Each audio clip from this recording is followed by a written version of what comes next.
Hello hello hello hello good morning. Already मी कालचा vlog आज पोस्ट केला आहे आणि आजचा व्लॉगही आजच पोस्ट करते. म्हणजे थोडक्यात काय, मी आज दाखवते मी काल काय केलं. मी खूप गडबडीमध्ये आहे आणि आवरलं आहे. मला आज बाकी काहीच शूट करायला जमलं नाही आहे. कशी दिसते मी एवढं आवरून कुठे चालली आहे? आम्ही चाललो आहे आमच्या मित्राच्या मुलीच्या बारशाला. पण बाहेर इतकं ढगाळ वातावरण झालं आणि हवा सुटली होती. आम्ही निघालो आहे खरं आणि त्याचकरता काल शॉपिंगला गेलो होतो बरं का.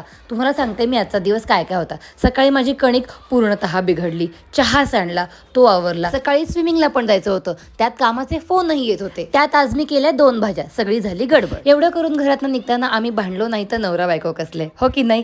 हे सगळं पार पडून आम्ही ऑन द वे होतोच, पण मला काही शूट करायला मात्र जमलं नाहीये, म्हणून मी हे असं शूट केलं. एवढ्यातच आम्हाला पोलिसांनी पकडलं. रामा, आता काय रे देवा, अजून काय वाढून ठेवलंय आजच्या दिवसात. वाटेत पाऊसही लागला पण आम्ही अगदी वेळेत पोहोचूया छोटूच्या बारशाला. या सगळ्यात भरीसभर मला घरी जाऊन ऑडिशन पण रेकॉर्ड करायची होती.